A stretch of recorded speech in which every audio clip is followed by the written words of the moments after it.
Difusión de gases a través de la membrana respiratoria. Unidad respiratoria, también denominada lobulillo respiratorio. Esta está formada por el bronquiolo respiratorio, los conductos alveolares, los atrios y los alveolos. Hay aproximadamente alrededor de 300 millones de alveolos en los dos pulmones y cada alveolo tiene un diámetro aproximadamente de 0,2 milímetros. Las paredes alveolares son muy delgadas y esto hace que haya una red casi sólida de capilares interconectados.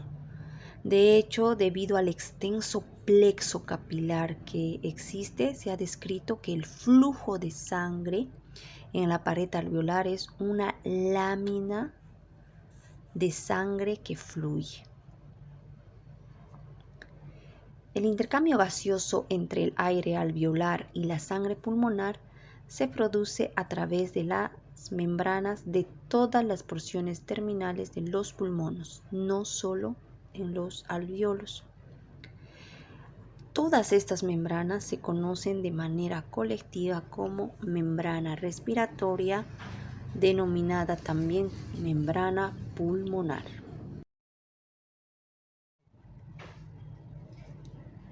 A pesar del elevado número de capas, pues el grosor global de la membrana respiratoria en algunas zonas es tan pequeña que puede ser de 0,2 micrómetros y en promedio es aproximadamente 0,6 micras, excepto obviamente donde hay núcleos celulares.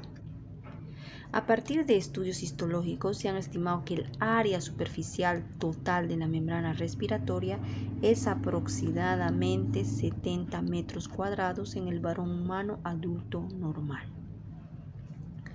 Cabe recalcar también que el diámetro medio de los capilares pulmonares es de aproximadamente 5 micras.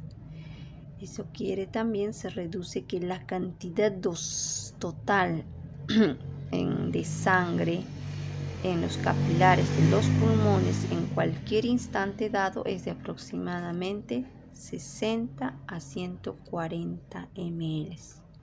Por todas estas características es muy importante ya que de esto nos va a depender mucho la rapidez del intercambio respiratorio del oxígeno y el dióxido de carbono. Factores que influyen en la velocidad de difusión gaseosa a través de la membrana respiratoria. Número 1, el grosor de la membrana. 2, área superficial de la membrana. 3, coeficiente de difusión del gas en la sustancia de la membrana. Y 4, la diferencia de presión parcial del gas entre los dos lados de la membrana. Por ejemplo, si hay un aumento en el grosor de la membrana respiratoria, obviamente la difusión de gases va a ser mucho más difícil.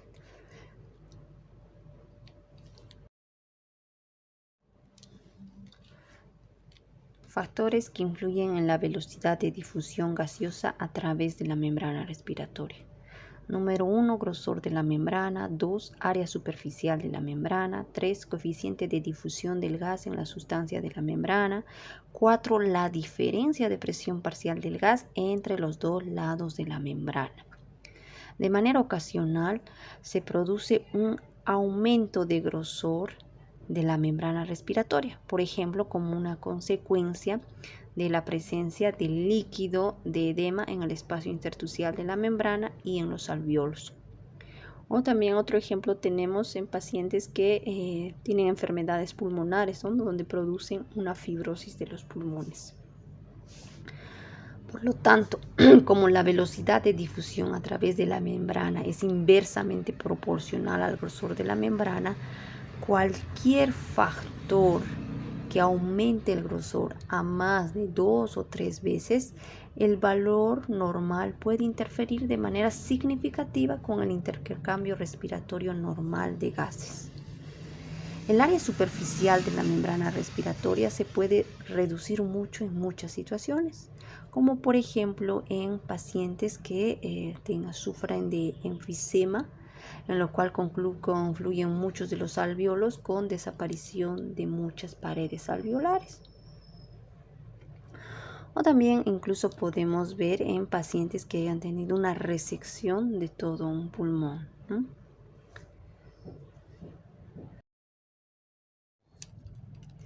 El coeficiente de difusión para la transferencia de cada uno de los gases a través de la membrana respiratoria depende de la solubilidad del gas en la membrana e inversamente de la raíz cuadrada del peso molecular del gas. El CO2, dióxido de carbono, difunde aproximadamente 20 veces más rápida que el oxígeno. La diferencia de presión a través de la membrana respiratoria es la diferencia entre la presión parcial de gas en los alvéolos y la presión parcial de gas en la sangre capilar pulmonar. Capacidad de difusión de la membrana respiratoria. La capacidad de difusión de la membrana respiratoria se define como el volumen de un gas que difunde a través de la membrana en cada minuto para una diferencia de presión parcial de 1 milímetro de mercurio. Capacidad de difusión del oxígeno. En el varón joven medio, la capacidad de difusión de oxígeno en condiciones en reposo es promedio de 21 ml/minuto milímetros de mercurio. ¿Esto qué significa? Que la diferencia media de presión de oxígeno a través de la membrana respiratoria durante la respiración tranquila normal es de aproximadamente 11 milímetros de mercurio. La multiplicación de esta presión por la capacidad de difusión, que sería 11 por 21, pues da un total de 230 ml de oxígeno que difunden a través de la membrana respiratoria cada minuto. Esto es igual a la velocidad a la que el cuerpo en reposo utiliza el oxígeno. Aumento de la capacidad de difusión del oxígeno durante el ejercicio. Aproximadamente durante el ejercicio muy intenso y otras situaciones que aumenten mucho el flujo sanguíneo pulmonar y la ventilación alveolar, la capacidad de difusión del oxígeno aumenta, sobre todo en varones jóvenes, hasta un promedio máximo de 65 ml/minuto milímetros de mercurio, que es el triple de la capacidad de difusión en situación de reposo. Este aumento es producido por varios factores, entre los que se encuentran: número 1, la apertura de muchos capilares pulmonares previamente cerrados o la dilatación adicional de capilares ya abiertos, aumentando de esta manera el área superficial de la sangre hacia la que puede difundir el oxígeno. El segundo, un mejor equilibrio entre la ventilación de los alvéolos y la perfusión de los capilares alveolares con sangre, denominado cociente ventilación-perfusión. Capacidad de difusión del dióxido de carbono. Nunca se ha medido la capacidad de difusión del dióxido de carbono debido a alguna dificultad técnica. El dióxido de carbono difunde a través de la membrana respiratoria con tanta rapidez que el pCO2 media de la sangre pulmonar no es muy diferente al pCO2 de los alvéolos. Y con las técnicas disponibles esta diferencia es demasiado pequeña como para poder medirla. Como el coeficiente de difusión del dióxido de carbono es algo mayor de 20 veces que el oxígeno, pues cabe esperar que la capacidad de difusión del dióxido de carbono en reposo es de aproximadamente 400 a 450 ml/minuto milímetros de mercurio y durante el esfuerzo es aproximadamente de 1200 a 1300 ml/minuto milímetros de mercurio. Efecto del cociente de la ventilación perfusión sobre la concentración de gas alveolar. Hemos aprendido que los factores que determinan tanto el PO2 como el PCO2 en los alvéolos van a ser dos cosas. Uno, la velocidad de ventilación alveolar y dos, la velocidad de la transferencia del oxígeno y del dióxido de carbono a través de las membranas respiratorias. Ustedes saben, si hay alguna alteración a nivel pulmonar, pues va a producir una grave alteración del intercambio gaseoso a través de la membrana respiratoria. Y la persona puede sufrir una dificultad respiratoria grave o a pesar de tener una ventilación total normal y un flujo sanguíneo pulmonar total normal, pero con la ventilación y el flujo sanguíneo dirigidos a partes diferentes de los pulmones. Por lo tanto, viene el siguiente concepto, ¿no? Un concepto cuantitativo que nos ayuda a comprender el intercambio gaseoso cuando hay un desequilibrio entre la ventilación alveolar y el flujo sanguíneo alveolar. Pues este concepto se denomina cociente ventilación-perfusión. En términos cuantitativos, el cociente ventilación-perfusión se expresa como lo ven acá. Una B, una A y una Q. Esto es una ventilación alveolar y una Q va a significar el flujo sanguíneo. Esta es normal para un alveolo dado y Q, es decir, flujo sanguíneo, también es normal para el mismo alveolo. Se dice que el cociente de ventilación AB pues va a ser normal. En cambio, cuando el cociente de, sobre todo la ventilación alveolar es 0 y sigue habiendo perfusión, es decir, la perfusión es positiva, hay, pues la relación o el cociente ventilación alveolar y flujo sanguíneo de perfusión es 0. En el otro extremo es cuando hay una ventilación adecuada, pero una perfusión 0. El cociente ventilación y perfusión va a ser como infinito. Cuando el cociente es 0 o infinito, no hay intercambio de gases a través de la membrana respiratoria de los alvéolos afectados. Presiones parciales alveolares de oxígeno y CO2 cuando el coeficiente de ventilación alveolar perfusión es igual a 0. El aire del alvéolo llega al equilibrio con el oxígeno y el dióxido de carbono porque estos gases difunden entre la sangre y el gas alveolar.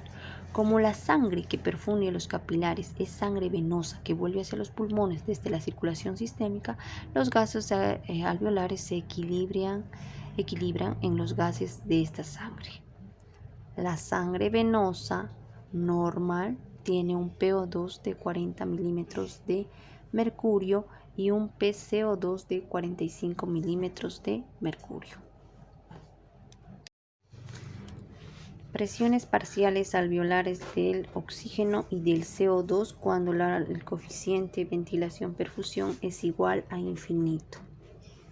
No hay flujo sanguíneo capilar que transporte el oxígeno desde los alvéolos ni que lleve dióxido de carbono hacia los alvéolos. El aire que es inspirado no pierde oxígeno hacia la sangre y no gana dióxido de carbono desde la sangre. Hablamos entonces de un PO2 de 149 milímetros de mercurio y un PCO2 de 0 milímetros de mercurio. Concepto del cortocircuito fisiológico.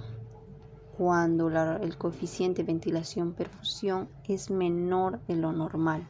Siempre que la ventilación-perfusión esté por debajo de lo normal y haya una ventilación inadecuada para aportar el oxígeno necesario para oxigenar completamente la sangre que fluye a través de los capilares alveolares. Cierta fracción de sangre venosa que atraviesa los capilares pulmonares no se oxigena y a esta sangre se le denomina sangre derivada. La magnitud cuantitativa total de sangre derivada por minuto se denomina cortocircuito fisiológico. Cuanto mayor sea el cortocircuito fisiológico, mayor es la cantidad de sangre que no se oxigena cuando pasa por los pulmones. Concepto del espacio muerto fisiológico. Cuando el cociente ventilación-perfusión es mayor que lo normal.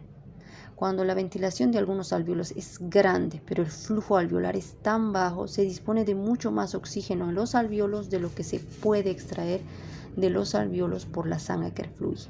Así se dice que la ventilación de estos alvéolos está desperdiciada. La ventilación de las zonas del espacio muerto anatómico de las vías respiratorias también se desperdicia. Y la suma de estos dos tipos de ventilación desperdiciada pues se denomina el espacio muerto fisiológico. Anomalías del cociente de ventilación-perfusión. Cuando el cociente de ventilación-perfusión anormal en la parte superior e inferior del pulmón normal.